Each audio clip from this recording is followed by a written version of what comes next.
I was signing the final document when my phone vibrated 3 times. Sharp, insistent, like it knew it was delivering something poisonous. And I couldn't focus after reading the text that froze my chest in a way nothing ever had before. My wife doesn't want you at the wedding. She thinks you're pathetic. No punctuation, no softening, just that from my own brother, the person who had once looked at me like I was the only constant in his life. And suddenly, the room became unbearably quiet, the fluorescent lights dimmed, and all I could feel was a slow, measured tightening in my chest, a cord being drawn taut. And I remember thinking, so, this is how blood dies. I didn't reply. I didn't throw anything. I just whispered, "Interesting," and the attorney misread it as a comment about the paperwork, blissfully unaware that a different kind of contract had just been sealed, one written in silence and calculation. And that was the moment everything shifted, though the story had begun long before that. Back when Mark clung to me like children cling to flashlights during storms, in a house where affection was rationed, but he always came to me first, and I taught him how to ride a bike, how to speak to girls, how to hide bruises from teachers who asked too many questions. And he once told me at 13, "I hope I turn out like you," words. I believed words that made me think loyalty and love were constants until she arrived, and the quiet drift began, and the subtle manipulations that would culminate in that text began to unfold, first with fewer calls, shorter conversations that hollow. Artificial laugh used to end a phone call without saying it, and then his fiancé, now wife, asking questions meant to isolate and diminish, asking why he still trusted me, why I gave him advice, why I controlled too much, a tactic I recognized immediately, classic isolate, diminish, replace, but I remained patient, assuming love might make people insecure, not cruel, until the coffee shop meeting where she didn't bother pretending, sitting across from me, cup in hand, and saying flatly, "You take up too much space in Mark's life," followed by, "I don't want you at the wedding.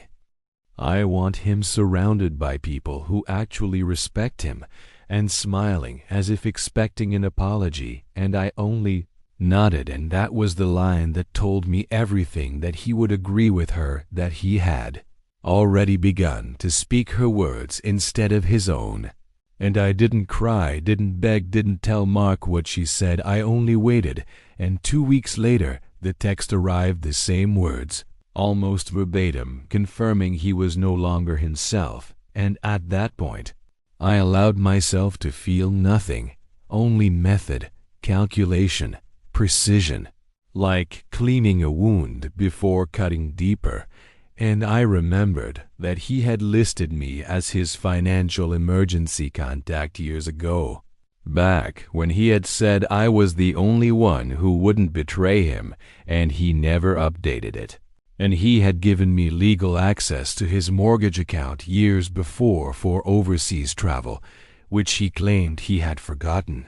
But I didn't, and the honeymoon, booked under an account still partially connected to mine, required only a small cancellation fee to wipe it clean, while the house, trickier but not impossible, had a cosign clause I knew about, and I sold my share to a buyer whose resale price triggered an automatic refinancing clause he could not meet. Legal, final, and by the time wedding photos appeared online meant to hurt me. Mark received an email informing him the house was no longer his. No confrontation, just inevitability, and the next night he came pounding at my door, desperate, shouting, "Why would you do this?" While I opened the door slowly, making him wait in the panic of his own making, and I said softly, "You wanted me gone. I'm giving you exactly what you asked for," his face collapsing, his voice breaking, realizing I hadn't repeated her words, but that the consequence was real. And when he grabbed my arm, pleading. "I'm your brother," I whispered. "No, you were." And the way he let go told me he understood.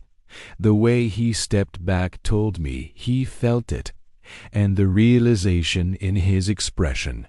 More than the house, the honeymoon, or the legal maneuvers was my victory, and I closed the door without a slam.